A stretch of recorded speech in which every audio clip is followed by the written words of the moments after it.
Berapa penghasilan kamu sekarang? Ya, silakan dijawab di benak pikiran kalian sendiri-sendiri. Nggak perlu ditulis kolom komentar, tapi kalau kamu pede, ya silahkan ya. Nah, di video MindMeister kali ini, aku akan berbagi pengalaman, berbagi insight tentang ya kehidupan aku yang sekarang topiknya adalah tentang gimana caranya, sebentar, biar nggak salah.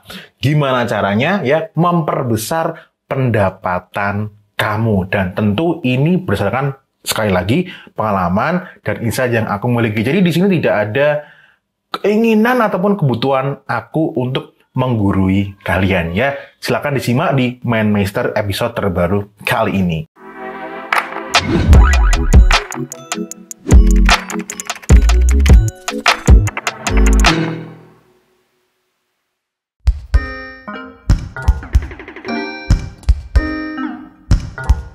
Ketika kita ngomongin keadaan finansial manusia, itu pasti tidak jauh-jauh dengan kepribadiannya manusia itu sendiri. Dan aku mengamati ada suatu fenomena, yang fenomenanya ini menurut aku ini sangat sulit sekali dibantah karena bukti-buktinya itu ada terlalu banyak.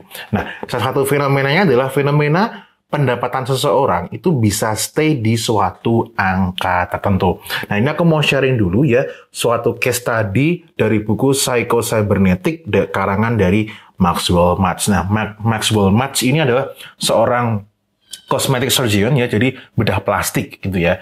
Dan dia di situ punya studi kasus yang lucu ya, dan unik, di mana ada seorang salesman ya, yang mana salesman ini dalam setahun sudah pasti ya, dan selalu bertahun-tahun itu penghasilannya, mendapatkan penghasilan di perusahaan yang dia kerja itu di angka, seingat aku di buku itu di angka $5.000.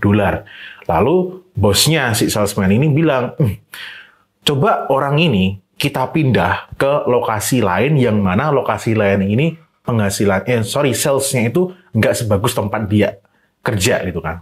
Terus akhirnya salesman dipindah ke tempat baru ya kan. Ajaibnya, nggak ajaib juga sih sebenarnya. Ya bilang aja ajaib itu ya. Ajaibnya, setelah orang itu menjadi sales di tempat itu yang dilaporkan salesnya jelek, bisa-bisanya aja dalam setahun tempat itu penjualannya itu menjadi $5.000 juga. Lucu ya, dan unik ya. Terus hingga suatu hari si salesman ini itu sakit ya. Tetapi lucunya ketika keadaan dia itu sakit, sales yang sudah dia kumpulkan dalam setahun itu sudah genap $5.000. Nah, apa sih sebenarnya yang ingin aku sampaikan dari cerita si case tadi dari si buku Psycho-Cybernetic ini dari kalangan Maxwell Maltz? Jadi memang pribadi kita semua itu kayak punya suatu takaran. Nah, takarannya ini sebenarnya bukan takaran yang mungkin kebanyakan orang dipahami kayak takdir gitu ya. Kali ini kita lagi nggak ngomongin itu, tapi lebih ke self-image kita, citra diri kita ya. Jadi memang citra diri kita, self-image kita itu nanti akan sebanding lurus dengan ya itu tadi ya, penghasilan atau pendapatan yang akan kita generate. Nah, kalau yang tadi itu kan dari buku. Sekarang aku mau menceritakan dari pengalaman aku pribadi sendiri.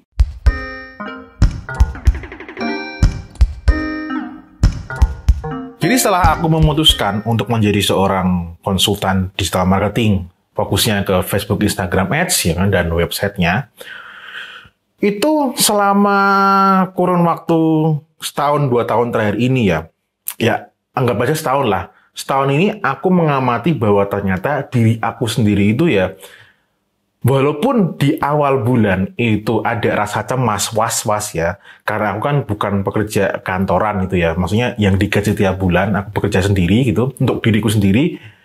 Setiap bulan tuh aku selalu mengkhawatirkan nanti kalau pendapatan aku nggak nyampe segini gimana gitu kan, aku harus gimana gitu. Lucunya, pada setiap akhir bulan ketika aku melakukan pembukuan, itu aku pasti menemukan angka yang tidak pernah tembus di bawah angka yang sudah biasanya aku tembus ya. Dan itu terjadi selama berbulan-bulan. Misal nih, pada bulan tertentu itu yang konsultasi tidak sebanyak bulan kemarin. Tetapi nanti akan diimbangi dengan mereka yang beli e-course.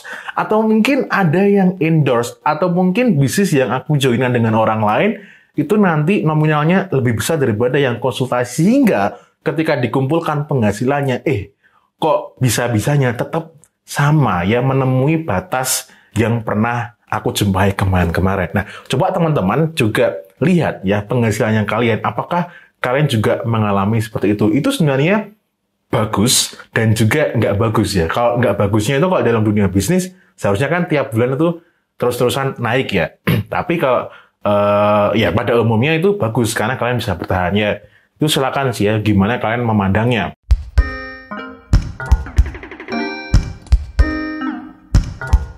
Terus dari situ pasti kita ataupun kamu juga menemukan suatu pertanyaannya itu, terus gimana ya caranya kita agar bisa menaikkan level pendapatan kita? Untuk menaikkan level finansial, yang pertama itu adalah sadari dulu ya, level finansial kita itu sekarang ada di mana ya kan? Kayak tadi yang aku udah ceritakan, ternyata aku itu selama berbulan-bulan itu penghasilannya di segitu-segitu doang. Oke, itu sadari dulu.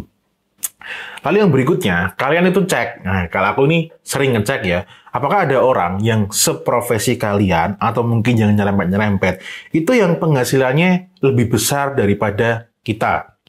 Misal aku nih, sebagai seorang konsultan digital marketer gitu, nah, itu bisa melihat, mungkin kalian kenalan sama orang, atau mungkin lihat di YouTube dengan orang berbagi cerita tentang pengalaman dia yang karirnya sama.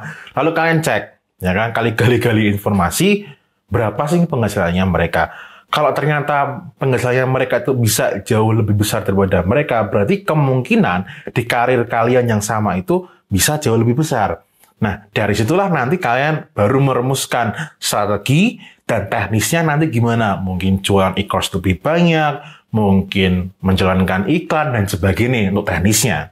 Nah, cuman, itu tadi yang aku omongkan, itu kan untuk mereka-mereka atau kita-kita yang profesinya itu tidak terikat sama kantor, ya kan? Bukan seorang karyawan, atau mungkin pegawai negeri sipil, ya kan? Yang mana, nggak mungkin kan, katakanlah kalian kerja di dengan suatu jabatan, ya kan?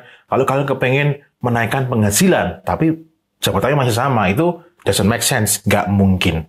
Kecuali apa? Kalian naik jabatan, itu yang pertama ya kan? Atau mungkin kalian punya bisnis yang dikerjakan di luar kegiatan kalian sebagai seorang karyawan, itu baru mungkin ya. Jadi kalau karyawan menurut aku untuk memperbesar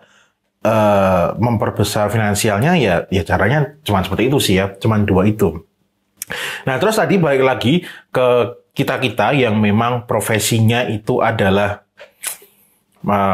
mendapatkan cuan dengan tangan kita sendiri ya.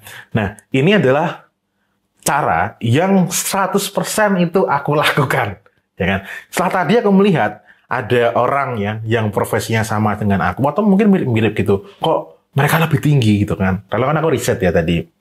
Nah, lalu yang aku lakukan itu adalah menaikkan fee ya. Jadi dulu ketika awal-awal aku membuka jasa konsultasi, itu seingat aku harganya di angka 500-an ribu. Lalu aku melihat yang lain, ternyata Mas Gobal-Gobal aja berani loh buka kelas abal-abal, harganya sampai bukan puluhan ya, di angka jutaan rupiah. Bahkan ada yang sampai 10 gitu kan. Berarti aku harus lebih berani gitu kan. Tapi aku belum berani di angka segitu. Jadi aku naikkan dulu pelan-pelan. Dari 500 jadi 1 juta dan seterusnya. Nah, kalau teman-teman itu memutuskan untuk menaikkan harganya, itu sudah pasti teman-teman nanti akan merasa tidak nyaman. Nggak apa-apa. Jadi sesuatu yang kalian lakukan baru, ya, belum pernah kalian lakukan, itu pasti akan dianggap sama diri kita, oleh otak kita itu asing, itu nggak apa-apa. Jadi teman-teman coba nyaman dulu dengan angka yang baru itu. Oke? Aku juga sama seperti itu ya. Nah, terus dari angka 1 juta naik terus, sampai sekarang di angka per sesi itu di 2,9, tapi kalau mau dibanding ya sampai 4 kali konsultasi itu di angka 3,9 atau 4 juta lah genapnya. Nah, itu semua ada perjalanannya. Jadi dengan menaikkan fee tadi lalu kalian merasa pantas. Caranya merasa pantas gimana? Dibandingkan aja dengan yang lainnya. Kalau ada orang-orang yang Bill Gates tingkat jabat aja berani, masa kamu nggak berani dan nggak merasa pantas?